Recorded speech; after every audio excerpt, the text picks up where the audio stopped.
Welcome back to another FL Studio tutorial. Today, following on from making our 808 bass synth, we're going to look at how to mix it and make it really bump. So if you missed that video, you can find it in the description or there should be a little bar up above. Let's mix our bass. So, we've already made our 808 bass with a tasty kick. Make sure your instrument is being sent to a channel. I'm going to go straight into channel 1 here. Now we're going to make it sound even more hardcore. First up, we're going to shape our sound really easily with FL Studio's fantastic Destructor plugin. To mix our 808, we just want the filter section, so deactivate the rest. We've already got our own distortion and we don't want chorus or speaker effects, at least I don't at the moment.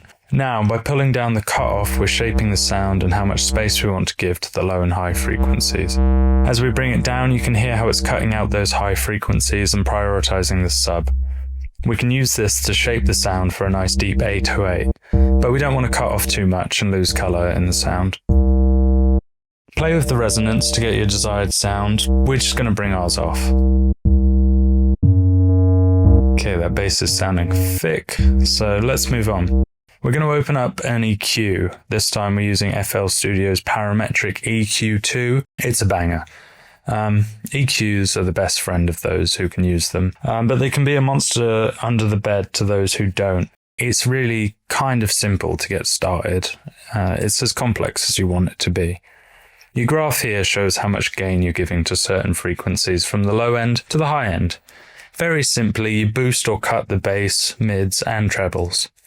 I'm cutting off the very low end here because although our 808 is a bass sound, we don't want too much rumbling noise right at the bottom where it's basically inaudible. Look here where the frequencies of our 808 bass are, mostly in the sub and bass and then quickly dropping off in the mids.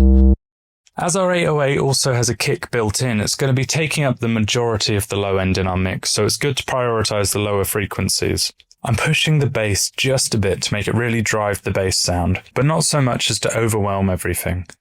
Bringing up the middle frequencies, which are a lesser part of the sound, you can see how it changes the flavor of our bass. There are some nice and useful sounds in here, but we don't want to interfere with the rest of the mix. Vocals and other instruments will likely sit around the middle, so I'm going to bring the bass down just a little in the middle so the 808 doesn't swamp them. The highs are doing nothing but introducing noise. They're not in the sound for a reason. So we've got a nice rounded 808 bass sound. One final thing, we're going to introduce another EQ. Here we're going to choose the 20 Hz to 18 kHz cut preset and then drag here to around 27 to 28 to really get rid of any super low noises.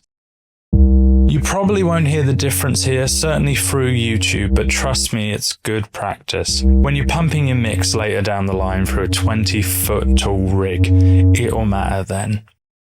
Just to show how it's cutting off the frequencies, you can hear how we lose the sub as we bring the cutoff higher.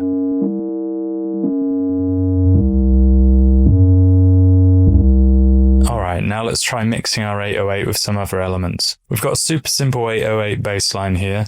I'm sure you're thinking how much better you can do, so you better go and make it and show us by uploading it to RouteNote.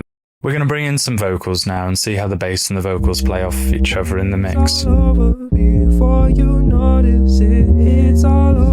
Right, so here we've got our mixed 808 bass on the left and the EQ for our vocals on the right. So we can see how the vocals conveniently are sitting mostly between the low, mids, and the treble. This is perfect because we mixed our 808 bass already to prioritize the sub and the bass frequencies, so we can carve a niche for both of these tracks further by mixing the EQ and giving the vocals a low end cut off again, perhaps gone a little hard here, but we're just proving points. I'm not here to win a Grammy. This mid section is nice and sparse from the 808 to fill with vocals, so a little boost here will bring the vocals out a bit more. We don't want to bring any frequencies too high or low, as it'll start messing with the dimensions of the vocal sound, and I think our sample here has already been pre-mixed. This is a very rough EQ mix, but you can hear with it off and on how it's pushing itself out of the bass, which is sitting nicely at its own table. Finally, we're going to do the same with some drums. These drums sound really tinny and are lacking in the low end. This is partly just the splashing of the hi-hats in this particular sample, but it's also because the 808 is taking up the low end of the mix. We're going to bring up the higher end of the bass on the drums to give them some beef without treading on the 808's even lower frequencies.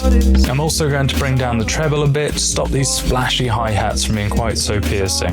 Because our vocals are taking the middle, though, a little boost in the high mids will help to give the drums some depth beyond the other tracks in our mix. Don't get me wrong, it's a bit of a messy mix here, but the principles stand. You can see how everything is standing on its own, and with more care and attention, which you should be taking with your tracks, you can get a good mix by applying these rules. With just a little bit of mixing knowledge, you can push each element out of your mix with power and beauty, giving each element of your songs a place to shine for a well-rounded mix.